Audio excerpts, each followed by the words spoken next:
आखिरी ओवर में team India ने किया कमाल, विराट कोहली ने जड़ा शतक, 7 विकेट से जीता मुकाबला। नमस्कार दोस्तों, स्वागत है एक बार फिर हमारे चैनल में। भारत और बांग्लादेश के बीच वर्ल्ड कप के महामुकाबले में टीम इंडिया ने पुणे के मैदान पर कमाल का परफॉर्मेंस किया।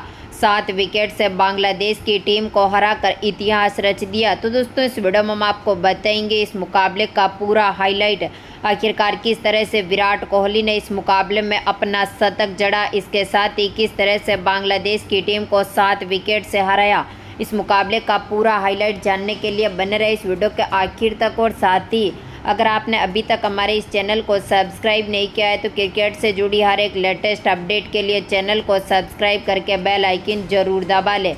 और साथ ही विराट कोहली की इस शानदार शतक के पारी के साथ खुश हैं तो इस वीडियो को लाइक जरूर करें। दोस्तों, हम बात करें आज के इस महामुकाबले की तो भारतीय टीम ने इस मुकाबले में टॉस हारा और पहले यहां पर बॉलिंग करी। विराट कोहली 8 साल के बाद वर्ल्ड कप में बॉलिंग करते हुए भी दिखे, क्योंकि हार्दिक पांड्या इस मुकाबले में चोटिल हुए थे। इसके बाद इस मुकाबले में उन्होंने बॉलिंग भी करी थी। हालांकि भारतीय टीम को पावर प्ले तक एक भी सफलता नहीं मिली थी। इसके बाद विराट कोहली ने ऐसी रणनीति बनाई जिसे देखकर सभी हैरान रह गए और भारतीय टीम के गेंदबाजों ने भी एक के बाद एक विकेट चटकाए।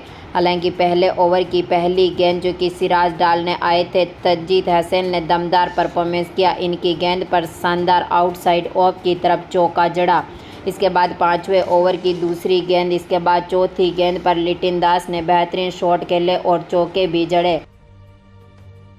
बुमराह की गेंद पर शानदार परफॉर्मेंस किया था। 6ठे ओवर की आखिरी गेंद पर तजदीद हसन ने उसी इस पारी का पहला छक्का जड़ा था। इसके बाद दूसरा छक्का 9वें ओवर की दूसरी गेंद जो कि यहां पर डालने आए थे शार्दुल ठाकुर की गेंद पर हसन ने एक बार फिर बेहतरीन शॉट खेला और छक्का जड़ा था।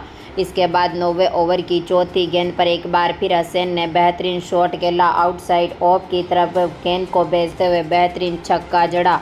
इस पारी को काफ़ी मजबूत स्थिति में पहुंचा चुके थे ये खिलाड़ी, लेकिन यहां पर पावर प्ले की इस साझेदारी को तोड़ने में सफल रहे थे कुलदीप यादव, जहां पर कुलदीप यादव ने काफ़ी बेहतरीन परफॉर्मेंस किया।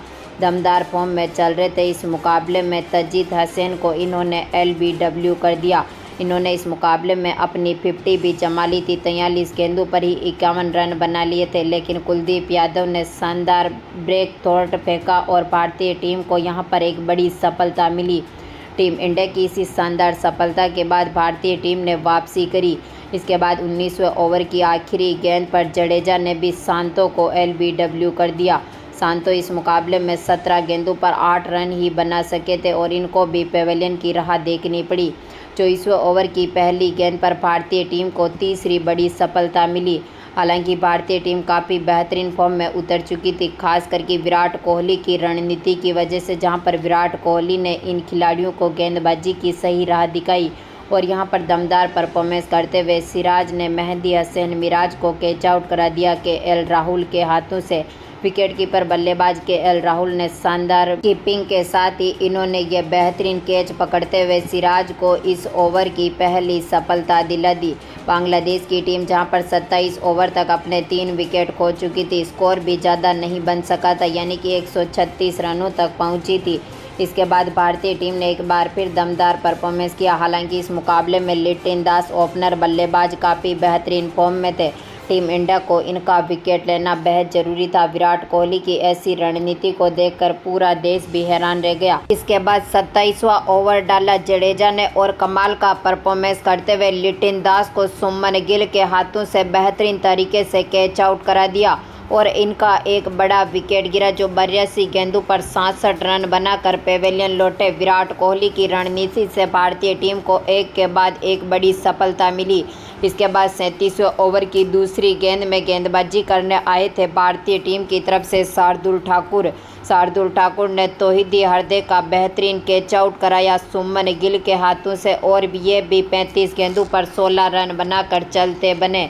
इसके बाद दमदार परफॉर्मेंस किया एक बार फिर बुमराह ने। आज के मुकाबले में बुमराह को सफलता बड़े समय के बाद मिली, जहां पर 42वें ओवर की तीसरी गेंद पर बुमराह ने मुशफिकुर जैसे सेट बल्लेबाज को आउट कर दिया। इनको कैच आउट कराया जडेजा के हाथों से, जहां पर जडेजा ने काफ़ी शानदार परफॉर्मेंस किया और यहां पर दमदार परफॉर्मेंस करते हुए इनका कैच पकड़ लिया। 46 गेंदों पर ये 38 रन बनाकर पेविलियन लौटे। अपनी पारी में इन्होंने एक छक्का जड़ा था, एक चौका जड़ा था, लेकिन इन सेट बल्लेबाज को भी इन्होंने पेविलियन की राह दिखा दी। भारतीय टीम ने इस मुकाबले में दमदार परफॉर्मेंस किया। हालांकि यहां पर बांग्लादेश की टीम भी अपने स्कोर को काफ़ी बेहतरीन फॉर्म में पहुंचा चुकी थी। 45 ओवर तक इस टीम का स्कोर 225 रनों के पार पहुंच चुका था।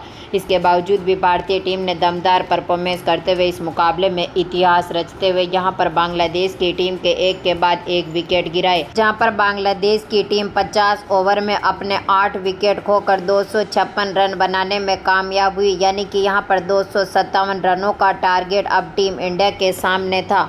भारतीय टीम की हम बात करें तो टीम इंडिया की तरफ से पारी की शुरुआत करने उतरे थे हिटमैन रोहित शर्मा और उनके साथ से शुभमन गिल। दोनों खिलाड़ियों ने टीम को काफ़ी मजबूत शुरुआत दिलाई। पहले तो 8वें ओवर तक ही 50 पार्टनरशिप दोनों खिलाड़ियों ने कर ली। इसके बाद दमदार परफॉर्मेंस करते हुए दोनों खिलाड़ियों ने इतिहास रचा, जहां पर दूसरी गेंद पर ही हिटमैन रोहित शर्मा ने चौके के साथ मिड ऑफ की तरफ जड़ते हुए अपना खाता खोला। 5वीं गेंद पर एक बार फिर बैकवर्ड पॉइंट की तरफ बेहतरीन चौका जड़ा। इसके बाद पहले ओवर की पहली गेंद पर शुभमन गिल ने भी शानदार चौके के साथ मिड विकेट पॉइंट की तरफ चौका जड़ते हुए अपना खाता खोला। इसके बाद दूसरे ओवर की दूसरी गेंद पर एक बार फिर हिटमैन रोहित शर्मा ने चौका जड़ा। इसी ओवर की 5वीं गेंद पर इनके बल्ले से पहला छक्का देखने को मिला। चौथे ओवर की दूसरी गेंद पर एक बार फिर हिटमैन रोहित शर्मा ने बेहतरीन शॉट खेलते हुए चौका जड़ा। 5वें ओवर की पहली गेंद पर रोहित ने बेहतरीन चौका जड़ा। 6ठे ओवर की दूसरी गेंद पर गिल ने भी बेहतरीन एक बार फिर हाथ खोले और शानदार परफॉर्मेंस करते हुए आउटसाइड हिट की तरफ बेहतरीन चौका जड़ दिया। 7वें ओवर की पहली गेंद पर रोहित ने बेहतरीन चौका जड़ा। 9वें ओवर की दूसरी गेंद पर गिल ने भी अपनी इस पारी का पहला छक्का जड़ा। इसके बाद यहां पर 9वें ओवर की चौथी गेंद पर गिल ने एक बार फिर बेहतरीन शॉट खेला और शानदार छक्का जड़ दिया। यानी कि यहां पर 10 ओवर तक टीम का स्कोर काफ़ी मजबूत स्थिति में पहुंच चुका था और भारतीय टीम काफ़ी बेहतरीन फॉर्म में चल रही थी। लेकिन 12वें ओवर की चौथी गेंद पर टीम इंडिया को पहला तगड़ा झटका हिटमैन रोहित शर्मा के रूप में लगा, जहां पर हिटमैन रोहित शर्मा बेहतरीन फॉर्म में चल रहे थे। लेकिन यह आज के मुकाबले में 40 गेंदों पर 48 रन बनाकर पेविलियन लौटे। हसन महमूद ने कैच आउट कराया था तौहीदी हरदे के हाथों से। इसके बाद पारी को संभालने कोहली मैदान पर आए। 12वें ओवर की 5वीं गेंद पर 9 बॉल की वजह से इन्होंने बेहतरीन चौका जड़ दिया था। लेकिन यहां पर प्री हिट जब मिला तो कोहली ने इसी ओवर में एक बार फिर बेहतरीन छक्का जड़ा। यानी कि एक बॉल पर इन्हें यहां पर 10 रन पूरे करने का बेहतरीन मौका मिला था और टीम के स्कोर को भी मजबूत स्थिति में पहुंचाया। लेकिन यहां पर 19वें ओवर की दूसरी गेंद पर टीम इंडिया को दूसरा तगड़ा झटका शुभमन गिल के रूप में लगा, जहां पर गिल कैच आउट हो गए थे। महमदुल्ला के हाथों से मेहंदी हसन मिराज ने इनका विकेट लिया। ये भी काफ़ी बेहतरीन फॉर्म में उतरे थे। 55 गेंदों पर 53 रनों की दमदार पारी के लिए अपनी पारी में 4 चौके लगाए, इसके साथ ही 3 छक्के भी जड़े थे। इसके बाद दमदार फॉर्म में ये खिलाड़ी मैदान पर उतरे थे। श्रेयस अय्यर कोहली का साथ देने आए। 19वें ओवर की चौथी गेंद पर कोहली ने चौका जड़ा। श्रेयस अय्यर ने 19वें ओवर की आखिरी गेंद से चौके के साथ अपना खाता खोला। इसके बाद 24वें ओवर की आखिरी गेंद पर अय्यर ने बेहतरीन परफॉर्मेंस करते हुए चौका जड़ दिया। भारतीय टीम की बात करें तो टीम इंडिया जहां पर 27 ओवर तक 175 रनों के पार स्कोर को ले गई थी और अब तक टीम इंडिया ने 2 विकेट खोए थे। लेकिन टीम का स्कोर काफ़ी मजबूत स्थिति में पहुंच चुका था। इसके बाद टीम का तीसरा विकेट अय्यर के रूप में गिरा, जहां पर श्रेयस अय्यर ने 25 गेंदों पर 19 रन बनाए। अपनी पारी में 2 चौके लगाए, लेकिन मेहंदी हसन ने महमदुल्ला के हाथों से इनको कैच आउट करा दिया और इनको भी पेविलियन की राह देखनी पड़ी। इसके बाद कोहली का साथ देने मैदान पर आए थे केएल राहुल ने भी काफ़ी ताबड़तोड़ बल्लेबाजी करी और इस मुकाबले में ऐतिहासिक शुरुआत करी। पहले आते ही इन्होंने चौके के साथ अपना खाता खोला। ऐतिहासिक बल्लेबाजी करते हुए विराट कोहली के साथ शानदार पार्टनरशिप करी। टीम इंडिया जहां पर 32 ओवर तक अपने स्कोर को 200 रनों के पार पहुंचा चुकी थी। भारतीय टीम के ऐसे स्कोर को देखकर टीम इंडिया काफ़ी मजबूत स्थिति में थी। भारतीय टीम को यानी कि अब यहां पर दमदार फॉर्म में उतरते हुए टीम इंडिया को मात्र 57 रनों की ज़रूरत थी।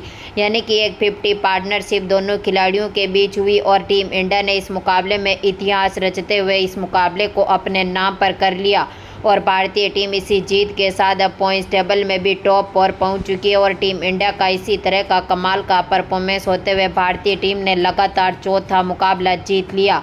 तो दोस्तों, क्या लगता है अब भारतीय टीम इस बार वर्ल्ड कप की विनर टीम बन पाएगी? अपनी राय कमेंट बॉक्स में ज़रूर दें और इस वीडियो को ज़्यादा से ज़्यादा लाइक और शेयर ज़रूर करें। धन्यवाद दोस्तों।